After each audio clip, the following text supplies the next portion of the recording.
Ahoy, friends. It's me, Dave Landau. After a long night on stage, I like to kick back with a captain's hat and a fine cigar and watch the Dennis and Andy show.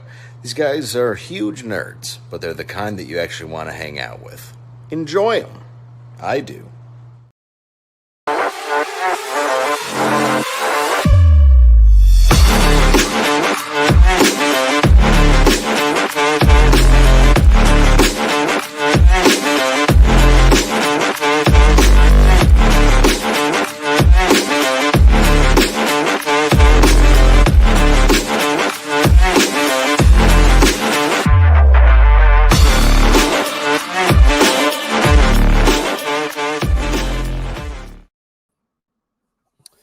Well, hello, everybody. It is Wednesday, and that means it is the Dennis and Andy show. And as you can tell, we are at our separate domiciles.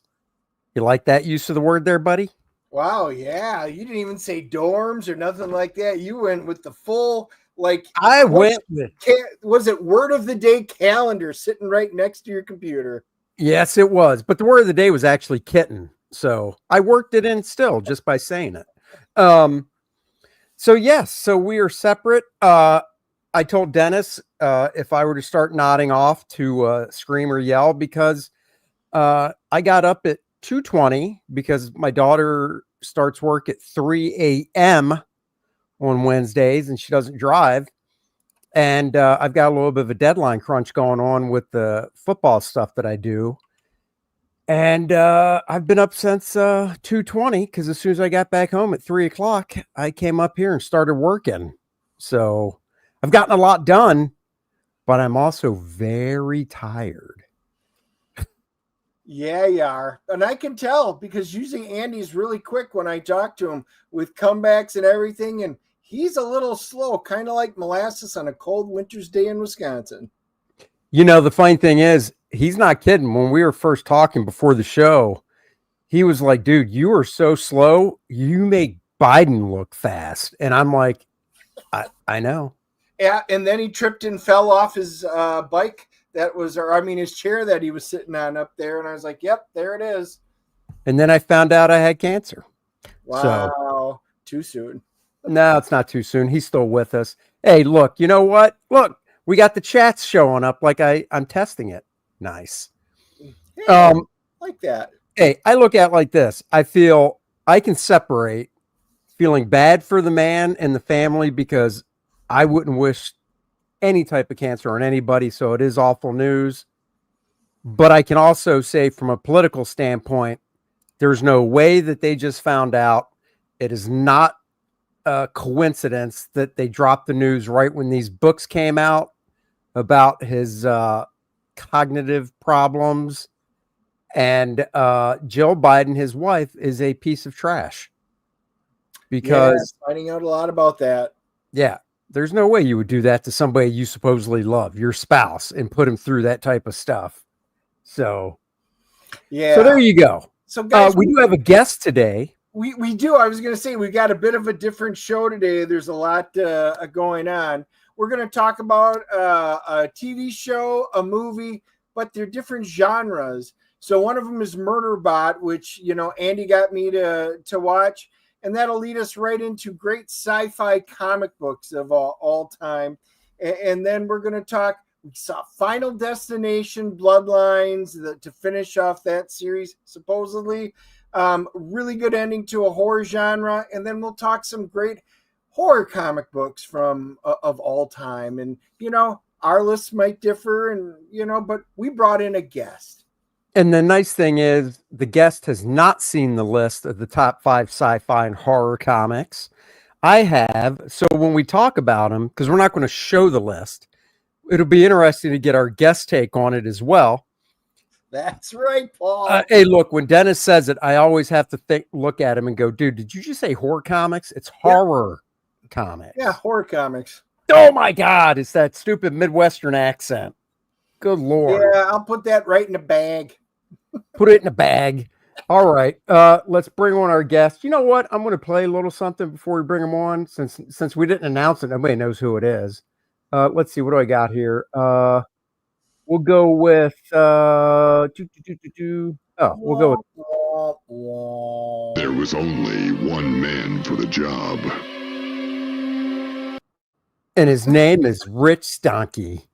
Yeah, it is. Only one man for the job. Or half a man. Look Well, how Rich- relaxed he looks. He is. He is very relaxed. And Andy even noticed as soon as we got on, he's got a beard now. Well, my chair reclines if I can find the right lever. Mm. It's the one under the chair. All right, you guys. Oh. Mine does that too, all the way back. It goes all the way back and all the way back. I heard you go all the way down. No. That is not true. Okay, well, you can pop your chair up so we can actually see you. I'm stuck. I'm like a Now it's broke. Now he's done. He's done. Great. Now he's fallen and he can't get up. Paul Taylor says, I'd fall asleep if I did that. Trust me, Paul, the chair I'm in does recline flat. Ugh. I could probably fall asleep. So Marcus says, wait, the guest is effing Rich? You know, Yep. I just saw. Marcus should be at work. Yeah. Rich is that guy we go to when we're like, There's let's have nobody else somebody around. else on the show that definitely won't pull any spotlight from Dennis and I. And we're like, yeah, it's Rich. There ain't much of a spotlight to shine in the first place, but hey, whatever. We'll share that little bit of lumens between us. That's right. So, Rich, you have not seen Murderbot. No, I don't even have Apple TV. I was just Googling it up while you guys were doing the intro. I've never even heard of it. Well, so I do have Apple TV. Dennis gets We're not all rich Murderbot like you. a different way, we'll say. And I saw the trailer for it, and I like Alexander Skarsgård. I think he's a really good actor. I do like him. Yeah. And I've never seen him. Well, I'm sure he's done more lighthearted comedy type stuff, but nothing's really popping right to mind. So, and I'm sure I've seen him in it, but I watched this trailer, and at first I was like, oh, it's just going to be his voice, but then he can actually take his helmet off. So he's a murder bot. It's obviously far in the future. He's an android. He can self-repair. You find that out in the first episode because he gets hurt, and it's funny because he gets put in this device that kind of repairs him, and he's naked. He doesn't have any nipples, no belly button, and he's a Ken doll down below. So it's hilarious. Like, Dennis, did you not laugh when you saw that? No, it was so funny. So I've watched it twice. I watched it because Andy said, dude, you got to watch this. And then I was like, I think my wife's going to love this because she also likes Skarsgård here. And so last night it was late, but I said, hey, instead of watching an episode of that, let's just watch something you haven't seen. And she's like, what? And I said, Murderbot. And she goes, Murderbot? Well, that just sounds stupid. And I said, well, watch the first 2 episodes and then figure it out. Yeah, she's hooked. She loves Is she it. really? Yes. Oh my God. So the basic premise is, Well, it's a There's security. Here, I'll just read. A security android struggles with emotions and free will while balancing dangerous missions and desire for isolation, evading detection of his self-hacking as he finds its place in the universe. and that's what he does. There's a lot of voiceover from Skarsgård, and the voiceover stuff is hilarious because it's very dry because he's an android, but he still gets the humor in, and he basically has this oh my God, I'm blanking on the name of the device, but it's the same thing they call it when they put it on your car so you can't go over a certain speed. Governor. Yeah, he has this governor, and all the bots do that basically don't let him have free will. He can't hurt humans, can't be violent, whatever. Well, he found out a way to hack it and turn it off. So like, there's one scene where he's talking to this one guy, and you can hear his inner monologue, and he's like, make eye contact, make eye contact, make eye contact, because he would, but he hates making eye contact now that the governor's turned off. So he has to force himself to do these things so it doesn't, he doesn't give up the ghost to everybody, that it's like, oh shit, he turned his governor off. Now we have to basically frag him, because they even show like what would happen to him, when they destroy the robots or recycle them. Randy says, what? No sex bots? No. There are sex bots in the universe. They've already alluded to him. He is not one of them. He is a sec bot. He is a security bot. Yes. His job is to perform security and keep everybody safe. But he's not a top of the line model. He's an old refurbished model that the people, they're like, in order for us to bond you and in order to get you to go out to the outer rim, you need to have a sec bot. Well, we can't afford that. What about that old refurbished one? And he's like, oh, that guy looks like a piece of crap. Oh, wait, that's me. Yeah, it's stuff like that. It's that type of humor. And it's only 2 episodes in. They're only a half hour long. And you know what? I got to give it up to Apple TV. And I know that like AMC Plus and all the streaming services try to basically keep the viewer hooked by basically ending a show that you're watching and then starting a new one like the same week that one you're watching is ending. So it's like, oh, I can't, instead of going, oh, my Friday's free or whatever, it's like, oh, I'm hooked again. And that's kind of like what they did with this. And this show is different premise. It's good. It is. David Delsmalchin he's like an augmented human. So he's got implants and stuff. Yeah. He can do some of the stuff that the bot can, but not nearly as good or fast or as powerful. And he doesn't trust the bot. And because the bot winds up doing something really funny and winds up trying to show emotion, not trying to give away the fact that he's hacked his chip and he can do whatever he wants now and get away. So he winds up hacking basically the satellites for the Earth network and starts watching all of these sitcoms and shows, and he winds up watching. Dude, wait, don't say it. Hours. Dude, when I saw that in the first episode, and hopefully you didn't hear what Dennis said, because I want to spell it. In the first episode, Dennis is right. He's on the rim of this crater, looking down on the two of the people he's supposed to protect as they're working. But like Dennis said, he's hacked into basically like their version of DirecTV, so he can just stream whatever he wants.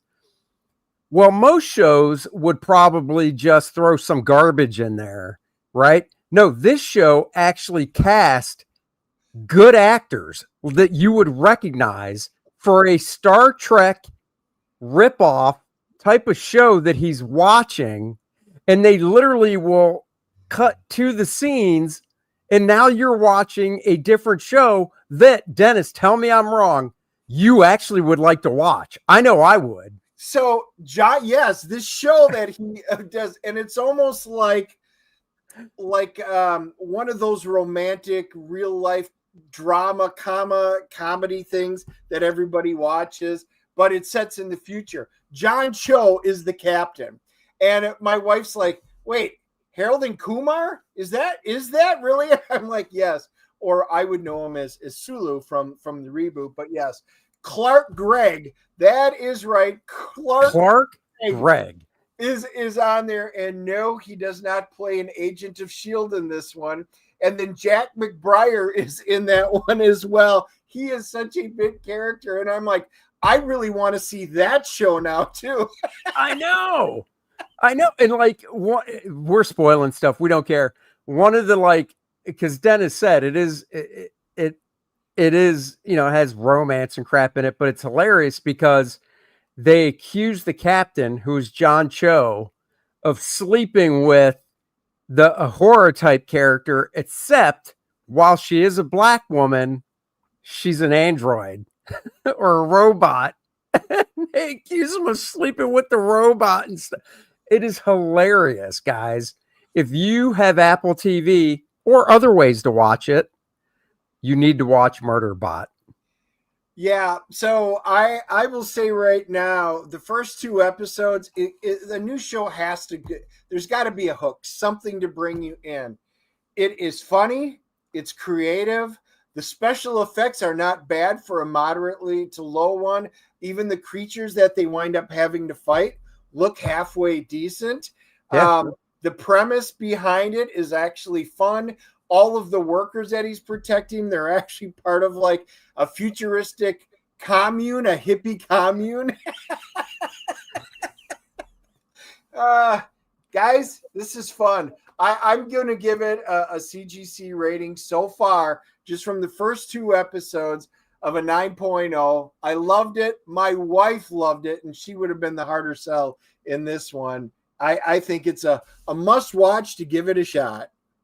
I agree. I'm going to go with a 9.0 as well. And I think my favorite comedy that still, only has a couple episodes left on Apple TV is The Studio with Seth Rogen, which is also, it's a comedy. It's a half hour long.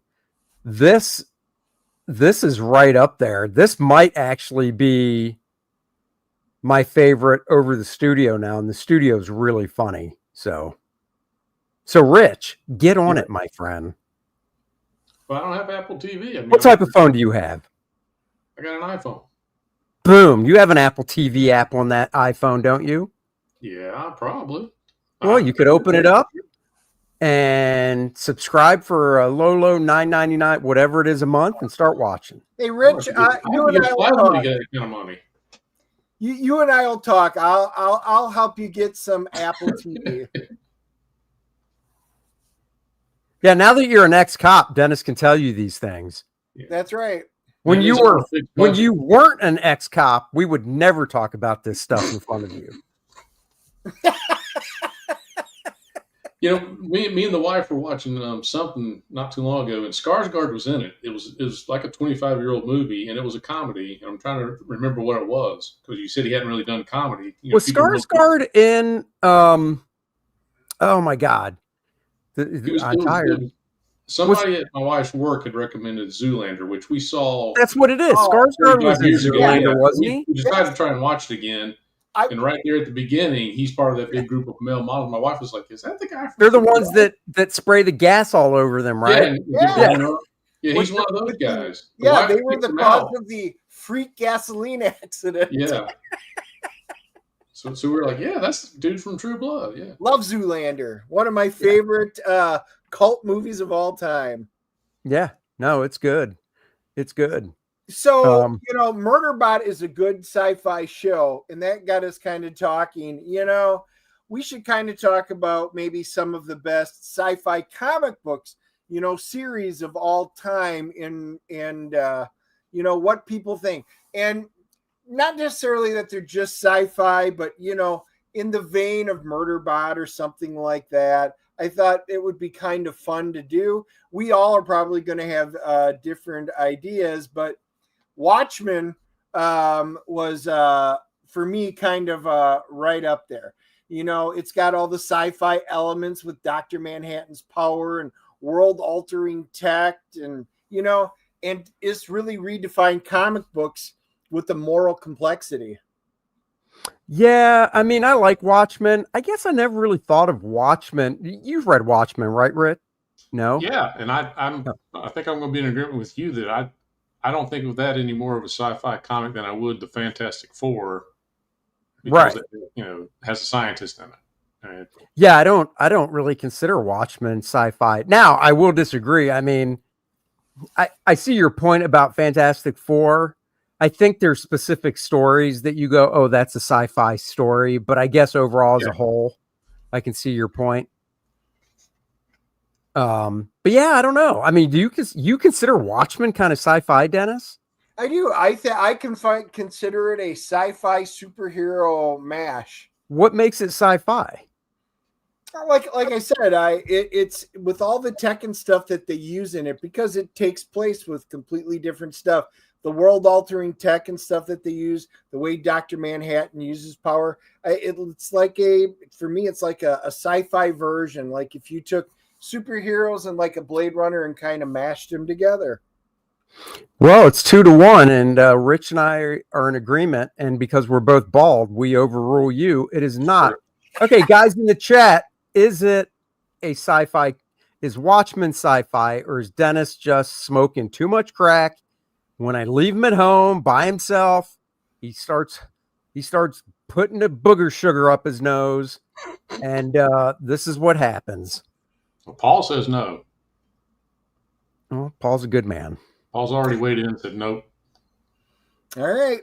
Well, while people are chiming in, I'll kind of show you my second one, and then I'll be curious to see what you guys have to say after this. Logan's Run. Yeah, that's sci-fi. Yeah, it's definitely. Love Logan's Run. Then the Marvel adaptation of the awesome movie, even though it is different from the original novels and stuff like that. That was great. Complete in a dystopian future and everything like that. Yeah, it was awesome. I think it was Nolan and Johnson, I think, that originally created it. Jerry Conway, I think, did the comic book. But that was a great, only 7 issues. The movie was great. And I only read, I think it was the first 2. There's another one, which I never did, but I really love Logan's Run as a sci-fi. It's one that always just stuck with me. Yeah, no. Well, and it's early George Perez, I believe, inked by Klaus Janson. And yeah, I mean, Logan's Run is one. I mean, like you said, 7 issues. I think I have one of them. I should buy them all.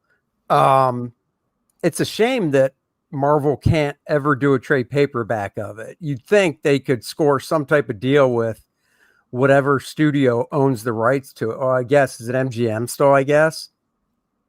I mean, I don't know. You think they could score a deal? You know, get somebody to, you know, get the right people talking and put out a freaking trade paperback of it. At least a trade. I mean, they could do an oversized omnibus. 7 issues, I believe, and if I remember right, 7 issues. It would be a perfect trade paperback size for it. Paul said, I never saw the TV show. I remember watching the TV show. I liked it, but it didn't capture me nearly as much as the movie did. Logan's Run, the female lead was the senator of the World Council from Captain America Winter Soldier. Get out of here. What? Now I got to Google that. Oh, the girl that played Jessica. If Joe's right on that, and I don't usually doubt Joe, I think that's cool. I did not realize that. I did not connect those together. No. That is wow. That's cool. I didn't realize that at all. Paul says Warner Brother owns the rights to Logan's Run and has been actively working on a remake since the mid-1990s. The studio has been trying to mount a remake with producer Joel. Oh, Silver, really? That would be cool. That would be absolutely cool. And then Paul also says, oh, look at that. Jenny Aguirre. That's correct. Look at that. Oh, yeah, there she is. Oh, my God. That is her. Awesome. Holy crap. Oh, yeah. They got a, she's 72 now. What year did Logan's Run come out?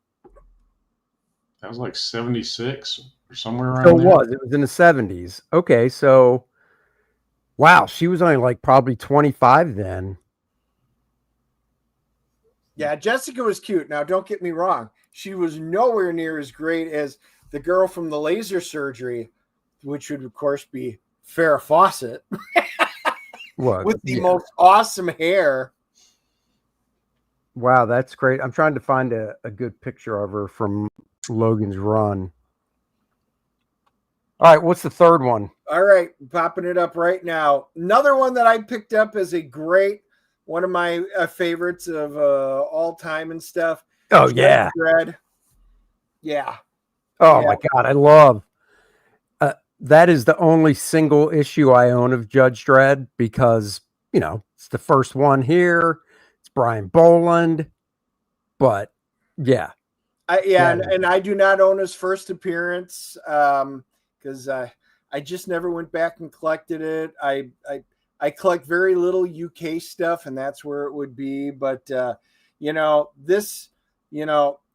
science fiction action Mega City One, with that awesome lawman known as Judge Dredd.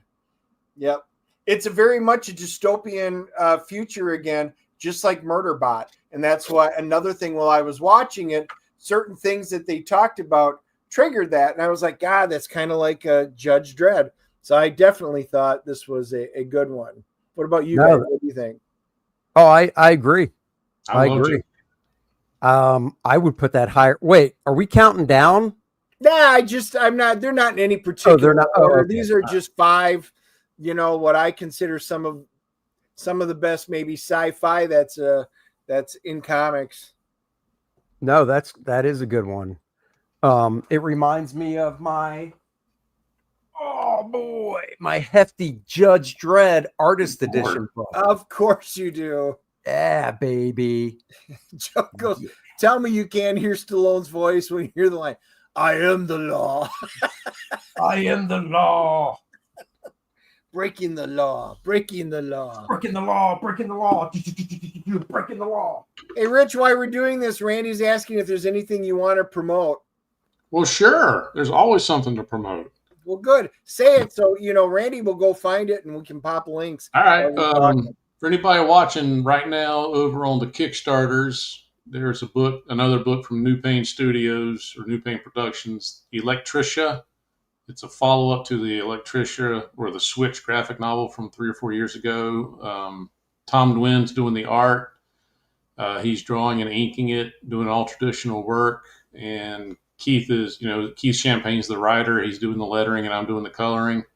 That campaign has about 10 more days left, I think. It's funded, and we've hit the first stretch goal. I'm not sure what the second stretch goal is, but we're getting close to it. So that's coming out. Like I said, I'm doing the colors on that. So that's the only thing out there right now to promote. But coming down the pipe later this summer, New Pain's got a lot of stuff coming out. I'm almost done with the second issue of Punch with Keith. And then let's see, the third issue of the series, The Jump, will be out this summer too. That's probably going to hit Kickstarter in July. So I'm currently working on 3 different books with Keith. So nice. But right now the only active one is that Electricia one shot. That's a follow up to the graphic novel from 3 or 4 years ago.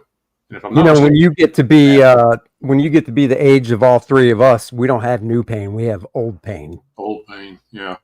But we also have this beautiful image of Jenny, a gutter in wardrobe for Logan's Run. Not much wardrobe there. I like it. Now I need to go watch the movie again. Yeah. Oh, dude, come on over. We'll watch it. I own this. It's great. I know.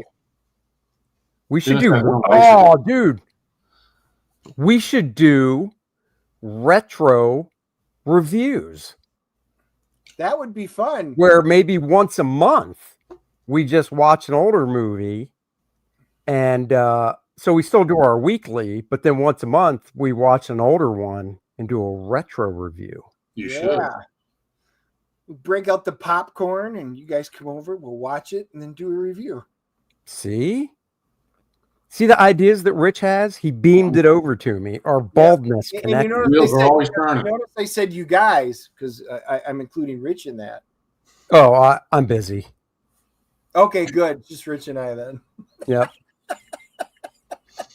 Be careful, Rich. He likes when people come over. He likes them to sit on his lap. Mm-hmm. One of my buddies came over on Saturday after I got done doing all the hardwood floors and stuff, and we decided to watch some old $6 Million Man, and we actually watched the episode of the $7 Million Man, and I'm like, oh my God, it was so great. And then I turned around and got him hooked on Man in the High Castle. So, we didn't watch $6 Million Man all night, but it was still really cool. So wait a second. Who played the $7 Million Man?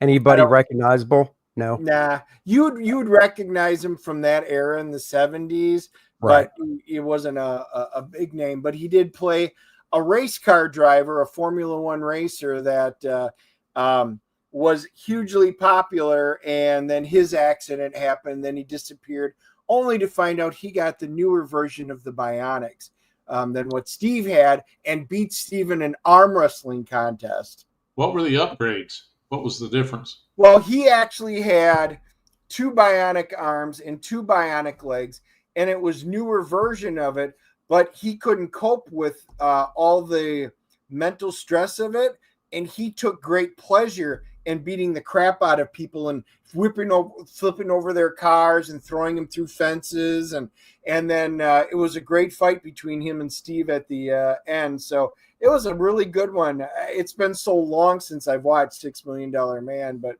was really good. I got to be honest, Dennis. That kind of sounds like you when you get drunk. You like to get into fights, flip cars over.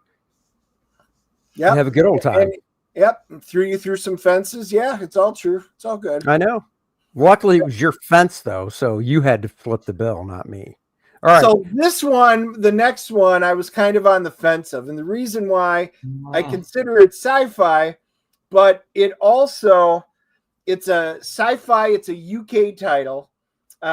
It ties in a lot with the Logan's Run Rebellion and the Murderbot's anti-corporate vibe, and it just really fit in. I love V for Vendetta. So you actually read that? I've never read it. I know what it's about, but yeah, I like it way better than I did. The movie was okay, but I didn't think it was anything to write home about. I thought it was fine, but I really did enjoy this. Alan Moore and David Lloyd. Now, yeah, this David was 12 issues, right? I don't remember. The reprints from DC were 10 issues. Oh. What was it originally? Well, it originally appeared in Warrior Magazine. Oh, it did. Installments. It was like 8-page installments. Yep, 10 issues. Oh, I didn't know that. DC reprinted it and colorized it too because it was in black and white in Warrior. Right. But I disagree with Dennis on this one too because Andy, you said you hadn't read it. This is definitely a future, and you can say it's dystopian, but there's nothing high tech, nothing. Well, it doesn't have to be high tech. So do you consider the science part of the science fiction? Do you consider, because most of the dystopian ones typically are, do you consider 1984 sci-fi? Not really. Okay. Well, I think that's where it is. I kind of would. Wait, you think the novel 1984 that? Yeah. You consider Yeah, it's also like I think 1984 THX was it? THX I'd call that sci-fi. Yeah. But see that fits in it's exactly reminds me so much. That's got robots in it, I think. I mean, THX has robots, right? No, they didn't have. The security guard guys robots. They were the people were basically enslaved in there, and it was all higher tech stuff that they did. But that's what 1984. It was all. I mean, even in our standards, it was considered higher tech stuff. So, I mean, if you don't consider 1984 and stuff, then I guess you would make that argument.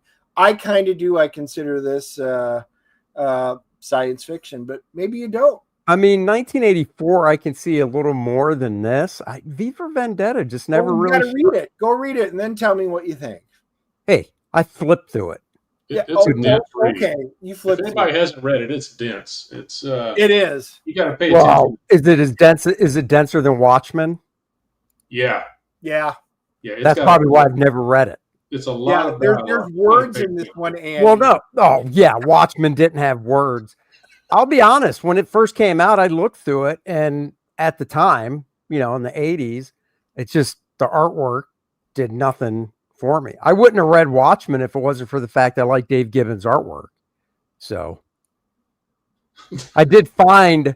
So they posted in the chat the $7 Million Man was Monte Markham. And I did find pictures of him. And oh, yeah, I recognize that guy. Oh, yeah. Yep. Big time. All right. Well, this one I know you will all agree with. Star Trek? Oh, Star Wars. Well, Star Trek, not in comic books because we're specifically talking comic books. I can remember getting this at a birthday party, and the only thing they had at the birthday party for us, because 1977 was a comic book. There were no cakes that had Star Wars on it. There were no Star Wars plates, no nothing. But that was the one thing we got from my buddy, whose dad was a traveling salesman out in California, brought back these for all of us kids and stuff like that. I remember going to see Star Wars. It was nothing like, it was just a sci-fi movie. I had wanted to see Battlestar Galactica after that in the theater, and I did when they released it as a movie. But Star Wars, I mean, even the comic books, besides the first few being, straight from the movie, I used to have the entire run of this. It was fun. It was interesting. The Boba Fett stuff. Then they brought out, Empire Strikes Back, Return of the Jedi. They kept it going. This was great. I went and bought every single issue of that as a kid. I loved it. It kind of changed everything forever. And then I collected, you already know, I collected the old Star Trek, and Star Trek's up there straight for me. But for everybody, I think Star Wars had the greatest impact in sci-fi. Yeah, I can see that. I mean, I agree. I definitely think it's sci-fi. So yeah, I mean, that was a great ongoing series. I mean, they took that mythology and just ran with it. Yeah. Yeah. They had some stinker issues, but everything does. So, yeah. All right. So that was my top 5. What comes to your mind off the top of your head that you would add? Oh, gosh. Oh, man. I mean, I had a whole bunch. Babylon 5. I have some Expand stuff, things like that, because I own all of that. All the Star Trek stuff that I have. I mean, that was almost on my list. See, I thought you said Star Trek. Wait a second. I thought one time we had this conversation where I mentioned Star Trek being sci-fi, and you're like, no. What? Star Wars is sci-fi. No, you're imagining blah, blah, blah. You had some delusional dream in the middle of the night. I would have never. You're gaslighting me. We need a gaslight button that just comes up like a red alert, a klaxon right now. Oh, shut up. If you stick with original series, I mean, not stuff that's derivative like Star Wars, Star Trek, Babylon, or Terminator, or Aliens, and all that stuff that's already a movie property. If you go to like Alien Legion from Marvel, that was yeah. Yo, Alien Legion, yeah. Rated just to be a comic book, yeah. By the way, Dennis, this is why I stated what you just said to me. Oh! Yeah, take that. Effer. Yeah, Alien Legion was sci-fi. I'm just trying to think. I always read more superhero type stuff. So, growing up, and even now. What about Transformers? Oh, yeah, Transformers is definitely sci-fi. I wouldn't necessarily put it up as some of the best of all time. Although the new stuff, I got caught up reading the Skybound stuff right now, and I just read issue 20. Fantastic. Love it. Aerial bots are back. Yes. Wow. I haven't read issue 20 yet. Thanks for that spoiler, Dick. Oh, you didn't look at the cover. Okay. Hey, there's variant covers, Dennis. Okay. Not every cover gives it away. I got the new Optimus Prime cover. Oh, yeah. With that big stick shift he has. Yeah. Nice. Wow. You like to wrap your hand around it and shift his gears? It's a two-hander. It's a big two-hander. Yeah. Oh my God. I think Dennis gave up. He did. Hey, do you have, because the one thing we didn't do, and I can see you're flipping through things down there. I can look for it if you want. Well, he just turned his camera off and his mic. He's out. I was going to say, oh, I know why. Never mind. He's got a worker dude over at his house. I meant to look up. I want to see what the critics are giving Murderbot on like IMDb and stuff. Okay, so critics are giving Murderbot a 7.4 out of 10, and Rotten Tomatoes tomato meter 98%. That's pretty solid. Yeah, it is. It is good. Now, when he does get back up here and we talk about Final Destination. Oh, there you are. You have to go talk to your door guy. Well, that's what I was. The doorbell was ringing nonstop, so we're getting a whole new door, the transom, the side lights, the whole thing's been ripped out. So everything's just came together at the same time, and I'm like, of course, this is all going to happen right when we're doing it, which is why I'm here today. So anyway, I've got that taken care of. So all good. So what I was saying is, Murderbot IMDb gives it a 7.4 out of 10. Rotten Tomatoes 98%. So Nice. by the way, Rich, that door Dennis is getting, he is so hardcore into D&D. I mean, when he showed me the rough pictures, I was like, that's pretty ballsy. He's actually getting a drawbridge. So when you go to his house, instead of opening this way, it's going to literally come down like this. Wow. And instead of digging for a moat, because that gets really expensive, he's just going to have a kiddie pool that the drawbridge goes over. That's fair. Fair enough. The funny thing is I do have a welcome mat. It is a D&D welcome mat, and it basically says, watch out, this is a trap door. And then when you walk in or go out, the one outside said, roll for initiative, roll 20, D20. I know, Rich, you're thinking the same thing I am. How the hell did this guy ever get laid or even get married? I don't know what you're saying. Paul, $10 super chat. Doing retro movies would be awesome. So much trash coming out now. Would be great to see some old classics. Here's a bad one to start with. David Hasselhoff's first movie, Star Wars. Oh, see, I've never even heard of it, but it looks like Dennis I haven't seen that one either. Yeah, I do not own it, but I can hunt for that one. So that is a great one, Paul. It's probably streaming somewhere. And thank you for the $10 super chat. I mean, boy, if it's so bad, it would be like maybe it's like Mystery Science Theater 3000. Yeah. Oh my God.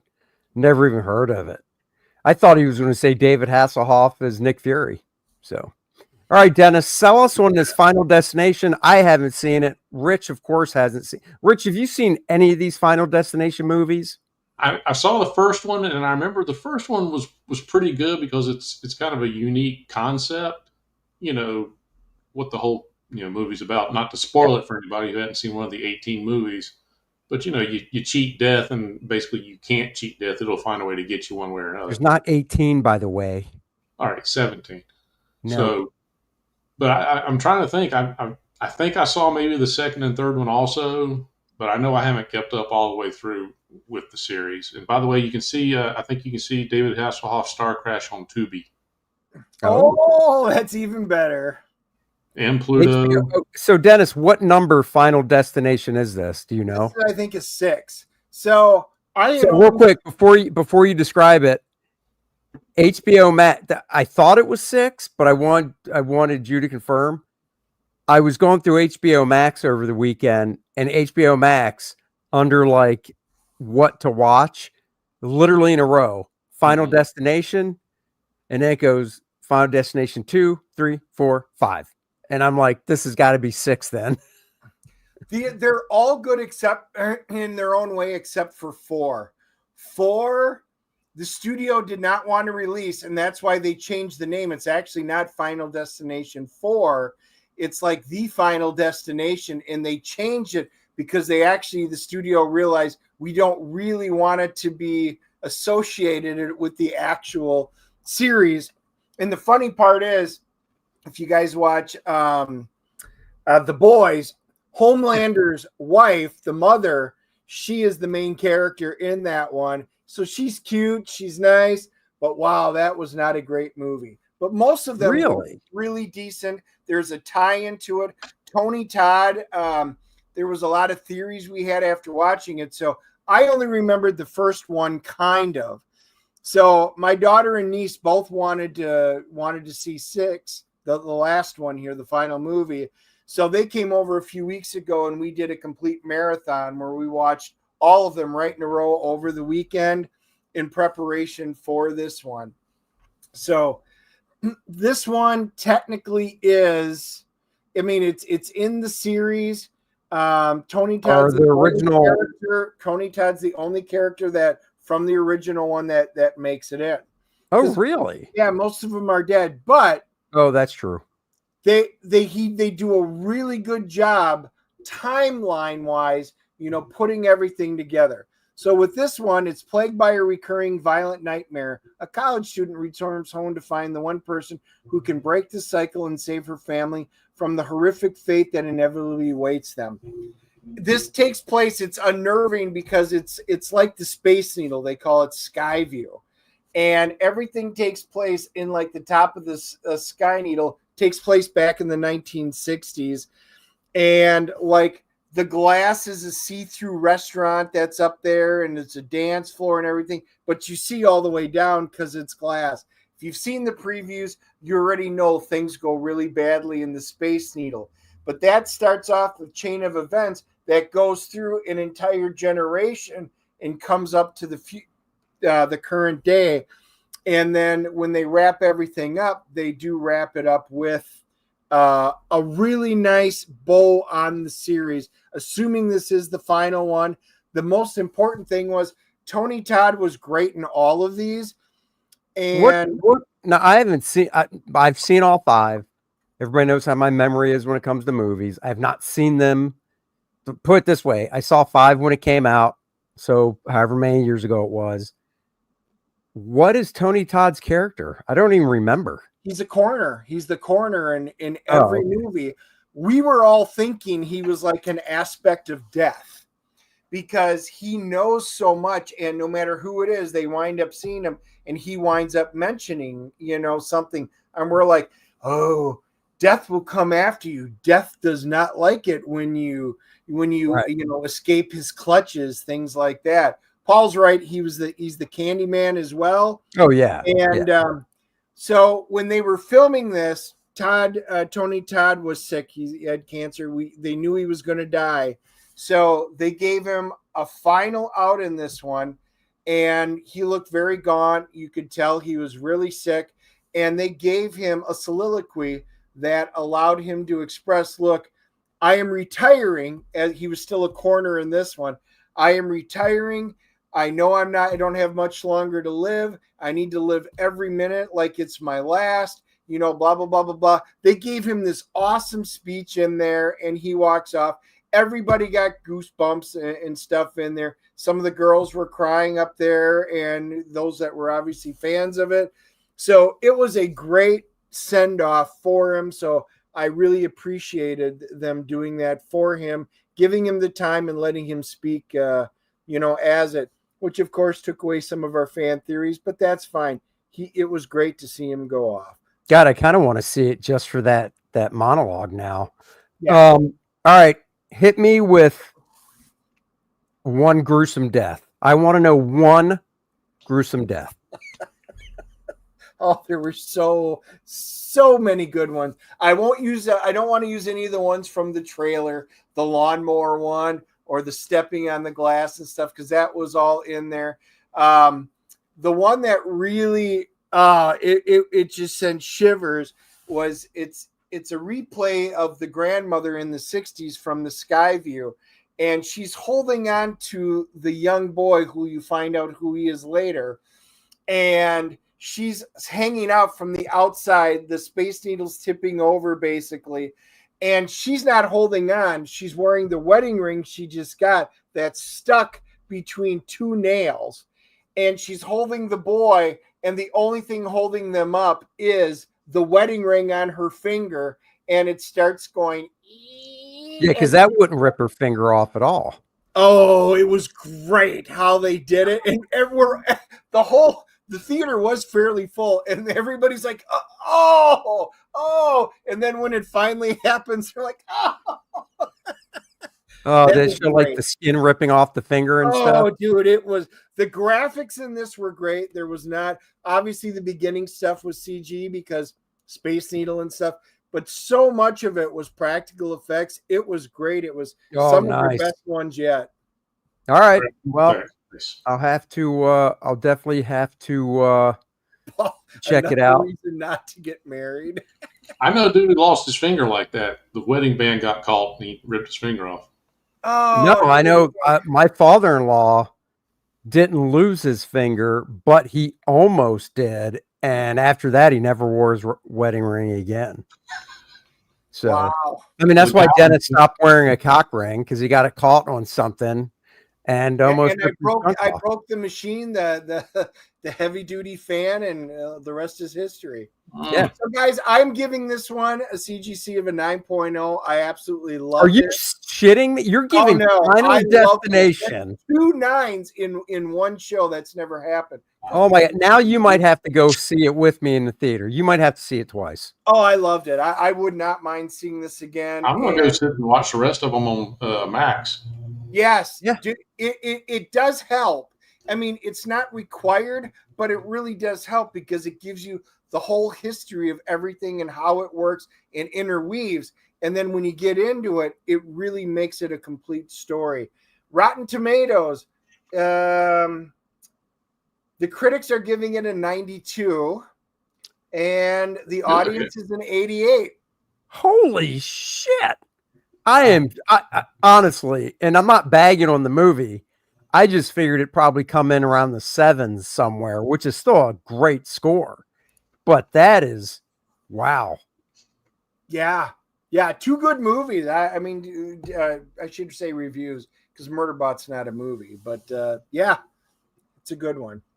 Damn. All right. Let's see this list of the 5 top horror comics.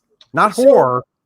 Yeah. The horror comics. That's it. Horror comics are a different one. That's why Rich is here. He's going to share his collection of horror comics. This is one. It's not one that I don't own a lot of any of the originals. I know some guys that do collect this. But you know, going back for the older ones, Tales of the Crypt. I mean, for horror comics, that is great. I've got some of the hardcover stuff that reprints them. These are great. That is any of this old stuff like this to me was just fantastic. No, that's 100% right there. All right, what's next? That's an easy one. All right, well, I'll just move to another one I used to read it. I don't collect it anymore, but Hellboy. Oh yeah, okay. Mike, the Minolaverse. I love it. I think it's good. I used to collect that. I don't anymore, but even their movies and stuff, other than the last one, that wasn't so hot. But I've even enjoyed most of the movies and stuff like that. But I did. Well, to be honest, the last movie we never saw. Yeah, that's true. It was the one before it. That was last year. With the giant one. David Harbour's Hellboy. Well, they just put out one that's on Hulu. Well, didn't it go theatrical for a little bit or no? It may have. I'm sure it was a limited release. I mean, it got bad reviews. So. Wow, Scared by 1979 Alien. That was. So many people call it just sci-fi, but it really was a horror movie. That's a horror movie. Oh, totally. In sci-fi, I love it. Oh, yeah. So I got scared because I saw the version where you could see Sigourney Weaver's bush, and that scared the crap out of me. I am so glad. Like, I saw that as a little kid, and I was like, that's what it looks like down there in a woman? Who would no! Dad, show me how to use the weed whacker. Yeah. Wow. Nice. All right. My third one is Creepy. Oh, I was hoping that. I own that. Do you own that? I do not own. I don't know if I have any of my Creepies anymore. I got rid of a lot of my horror books a while back. My Creepies, and another one that's on the list I know I got rid of, and I'm very sad giving something that's going up. Speaking of which, I'll just show it. But Creepy was really good.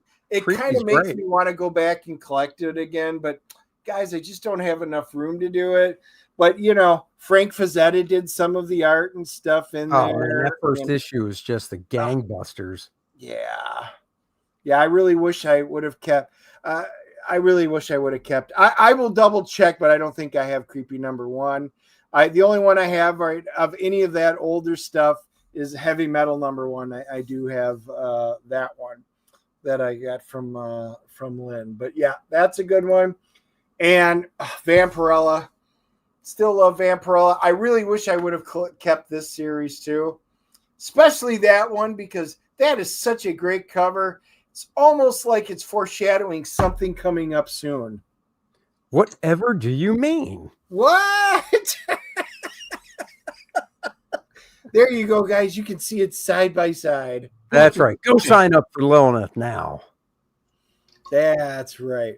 Vampirella, another. That's a great. I still, even the newer stuff from Dynamite, I've got a bunch of the. I do have a bunch of the newer Vampirella because Lucio Perillo does all these covers, and I just love his art so much. I actually collected for the covers because he is so good on it. Some of the stories are really good. Some of them, kind of jump the shark. But with that being said, those covers are fantastic. They are. I mean, I was amazed and really not that surprised when you told me in confidence that the one man you would sleep with and fondle is that painter that does those covers. Huh. Wow. So even if I had told you that, I know now never to tell you anything in confidence because you blurted out to. Yeah, you talk in your sleep all the time. People. And you're not denying it. I know he's not denying it, Rich. No. Yeah, whatever. You guys are the worst. That painter would come over and go, "I'll give you this painting." I did get to see my buddy who came over for the $6 Million Man is actually friends with him. He actually got wedding invites and all this stuff from him. And I got to see the picture of his wife, and she is drop dead gorgeous. Nice. I can already see this. Am I a Pedro Pascal fan? There are certain things that I really like him in, and there are other things. He is so overhyped and so over everything right now. I have been Pedro'd out completely for the most part. So, yeah, there are certain things I like. The Nicolas Cage movie, The Unbearable Weight, that was absolutely fantastic. I loved it. That would be called the Nicolas Cage. It is. It is. Rich? It was the relationship between them. Rich, do you know what is filming now? And Nicolas Cage is in the starring role, and it's based on John Madden story. Yeah, have you seen the photo? I've seen a photo, yeah, and it looks pretty cool. It does. He's got to get the voice, though. Bam! He's got to get the voice. I know the voice is. Even my wife was like, because she loved John Madden too. But if he nails the voice, I can't wait for it. Dennis, did you see the video with the glow stick? I have not, so I don't know what that means. So you'll have to pop a link or something to it. So guys, the final one for me for horror comics of all time, I mean the Swamp Thing. I like the Man Thing and say, but we got to look at the original. The original Swamp Thing. I mean Len Wein, Bernie Wrightson, and Alan Moore. That is just great stuff. Nope, I agree. That is what I consider my Swamp Thing artist, Bernie Wrightson, the way he draws them. Kelly Jones, of course, is second. The other artists that have drawn him, I mean, he looks cool, but man, when they put all like Stephen Bissett and stuff, when he put all like the vegetation and just everything on him, so he literally looked like just a piece of ground that got up and started walking. It was just too much. I really like the Bernie Wrightson look. I know that, Bernie Wrightson look was basically very smooth with some roots and then, muscled up. I get where Steve Bissett and those guys were going with it because he's the Swamp Thing, but I got to always go back to Bernie. See, leg kick, Tomb of Dracula. I mean, that's up there. I love Tomb of Dracula as well. So, I can't complain. These are just the ones that kind of came to my mind. Rich, what are your favorite horror comic books of all time? I mean, you threw Swamp Thing up there, and for me, the Swamp Thing with the Alan Moore years, as far as the story content, that's good stuff. I mean, reading the comics not really going to scare me, but more really took a deep dive in some of the horror tropes with the American Gothic storyline.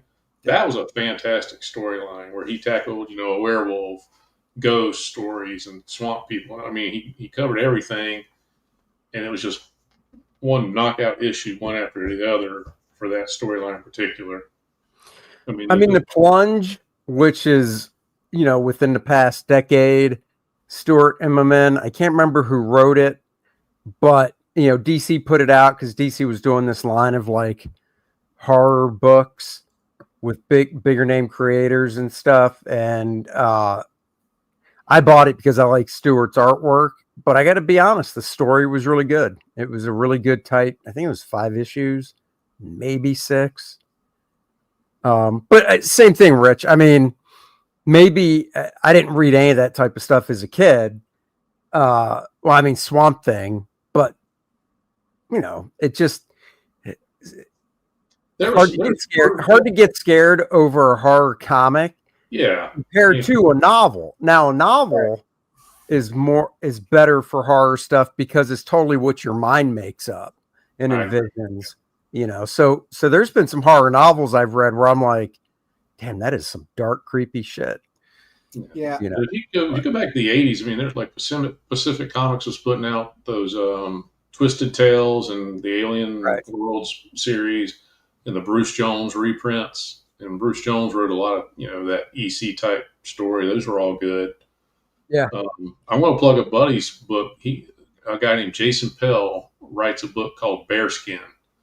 And he runs them through Kickstarter, and it's hard to describe it. Basically, it's a guy who's a little off his rocker, and when he puts on a big furry bear costume with googly eyes on top and wields an axe.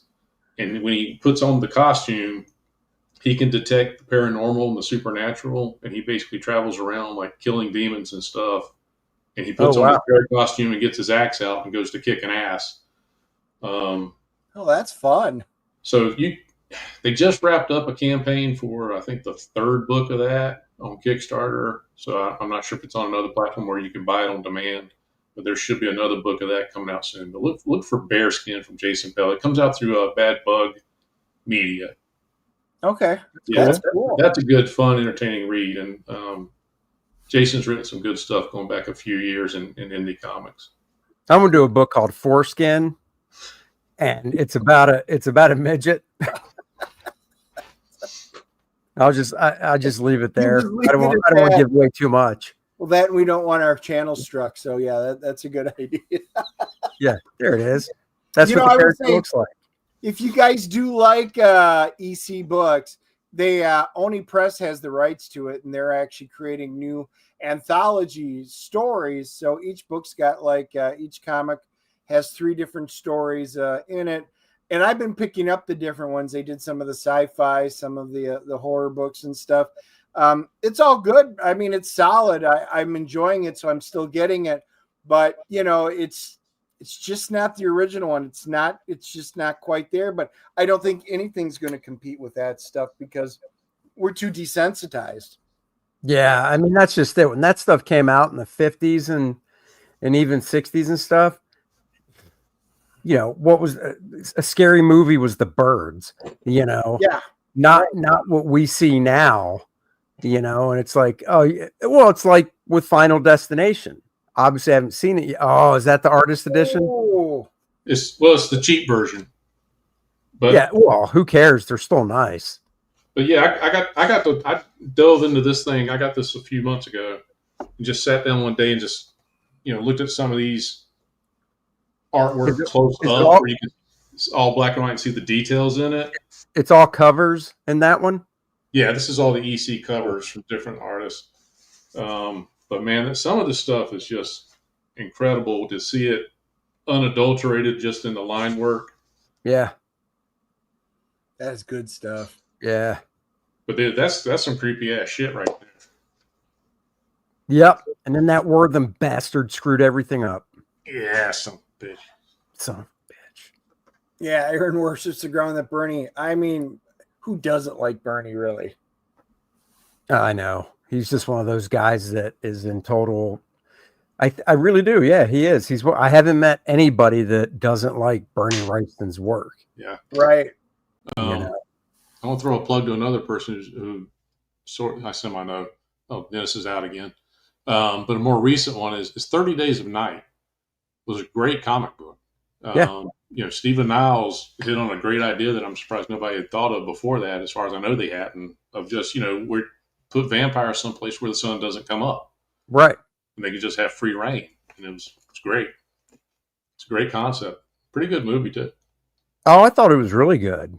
I got to be honest. I couldn't read the first book. I tried. I think I actually did, but I'm just not a fan. I mean, I don't.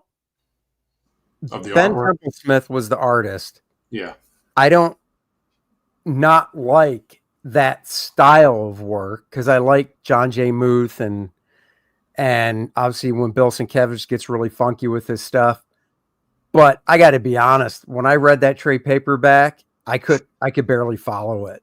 The story was good, but if you go from the old school, I guess it's not even old school in my opinion. If you go from the standard of you should be able to look at a graphic novel or a comic book and basically follow the story without reading any of the word balloons and captions, that book fails. It just fails. You can't. Ben's stuff evolved because he did some early work with McFarlane on the Spawn books, and he got more and more non-traditional and was really hitting that non-traditional stride when he did 30 Days of Night. And the first storyline is not bad, the first 3-issue arc. And then the later issues and stuff he also did with Steve, the Cal McDonald series, which was a paranormal detective thing. Yeah. I mean, I've talked to Steve, and even Steve wasn't real happy with how some of it got so loose, as you just said. I told Steve, I said, I couldn't get through whatever series he asked me about. I said, I read the first couple of issues, Steve, and I said, I gave up. I said, I couldn't follow what the hell was going on in the artwork. Yeah. But that first 30 Days of Night, it's not that bad. But it got worse and looser as he went. And What's Dennis? I don't even know if Ben works on these days. I don't know. Oh, yeah. I got that. Yeah. I didn't know you got that. Oh yeah. Wait, you backed it, right? I did. I backed it. Yeah. Yeah, I didn't realize you got that as well. Yeah, for those that didn't see it, the Bernie Wrightson, the tribute book, so there's great stories and stuff in there, and the art. Now, obviously, Andy, he's the artist, him and Rich, so they have a ton of these kind of books. I only get certain ones just because, one, I don't have room, and two, it's about the style, but this is just, this is just great stuff. And, even on the back, they go through some of it. This was, Oh, yeah. yeah, this is a great tribute book. So for those of you that didn't know I've seen them now in some of the comic shops. So I don't know if it's gone full retail now, but Bernie Wrightson, the tribute book. So anyway, worth picking up if you're a Wrightson fan. Yeah, look it up on eBay if it's not available anymore. But it's a really good book. So cool. What else we got? Anything? If not, I need to take a nap. I'm about to fall asleep. Yeah, I was gonna say this week. Well, oh yeah, what are we seeing tomorrow? What is it? What big blockbuster is coming out that we've had our tickets for? Lilo and Stitch. Nope. I said blockbuster, not dud. Oh, you bastard! No, we're seeing Mission Impossible. Oh yeah, that's it. What's the full title? Mission Impossible. Last Reckoning. Last Reckoning. They took our title. Almost. That's right. Yeah, dude, I can't wait. 4:00 tomorrow. We'll be seeing it. So I definitely got to get my Z's in so I don't crash during that movie, which I don't think will happen. Never go full retail. Yeah. Best character ever. Yeah, no, I am so excited for this movie. But Monday, myself, wife, and daughter will be seeing Lilo and Stitch live action. I gotta say, I think it looks pretty cute. So it might be good. It might, but like again, this is what I say about all of it. Even if it is cute and not bad, the originals are so darn good. Why would I want to go see it? It's the same thing. I would rather see the original. So Yeah. I'm out on all the remakes with Disney. I won't even go to them anymore. Yeah. Man, The first Joe doesn't movie- even listen to us sometimes. Joe, we just said we're seeing Mission Impossible tomorrow night, and we'll drop our review on Friday or tomorrow night, I should say, after. And then Monday, I'm going to go see Lilo and Stitch with Helen and Courtney. And yeah, I'm glad it's got 100% fan reaction. Look, if they stick to the original movie and don't mess with it, I would assume it will do well. But that's my point. If they stick to the original movie was awesome. But why not just watch the original movie? Yeah. Because some people like live action over cartoons. Dummy. Did Courtney like Oh, that's Lilo and right, Stitch when she was dummy. little? Yeah. What about Dennis? What about your daughter? I'm not sure how old they are. Did they watch Lilo and Stitch when they were little? Yep. Yeah, Yep. 'cause for my kid, that was one of her first movies she saw in a theater, and so of course we had to get it on DVD, Yep. and so she could watch it over and over again as a kid at home. That's one of the better Disney animated movies from the past Yep. 20 or 30 years.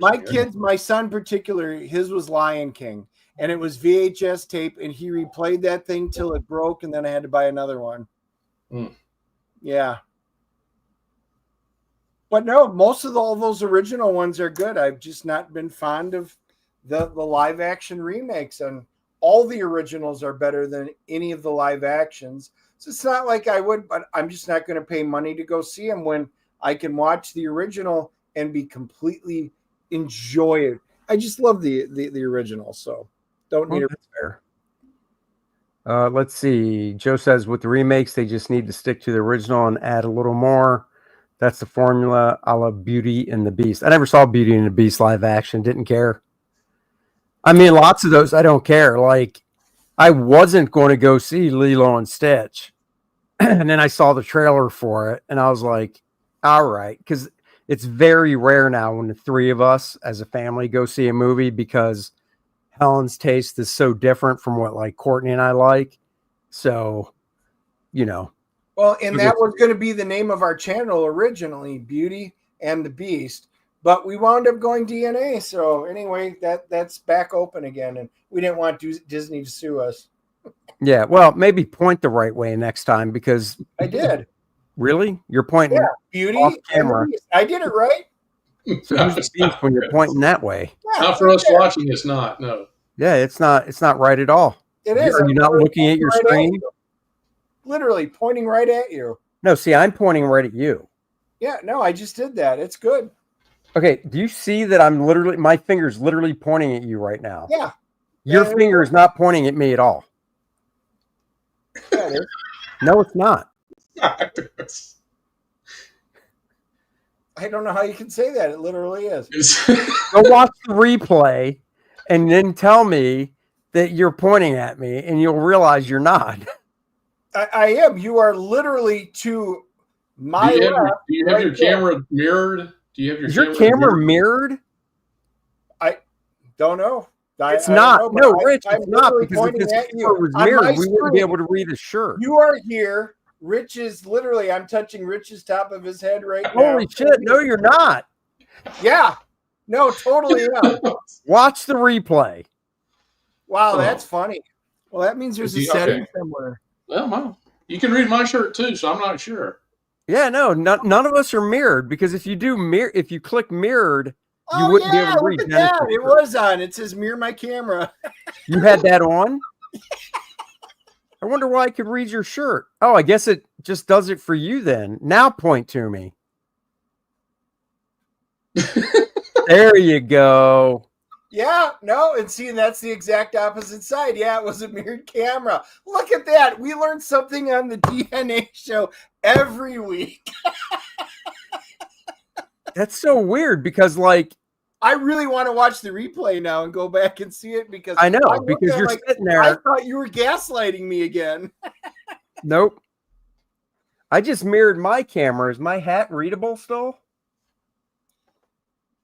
Yes. Yeah. You can still read it?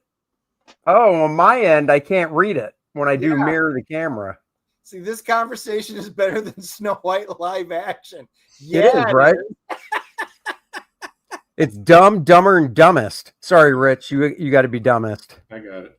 Yeah. Everybody, somebody's got to hold that mantle. Well, but see, That's now right. this It's is much you. more difficult because now I literally have to point the exact wrong way. You have another arm, Dennis. Because according to this, I know. Oh, I'm breaking my I wrist. had another hand. How do I point? I'm trying to keep it in there because now I'm pointing and I'm literally pointing at Yngwie Malmsteen, and that's really the wrong direction. You still holding him captive? Yeah, he's still sitting over here, back from the Odyssey days.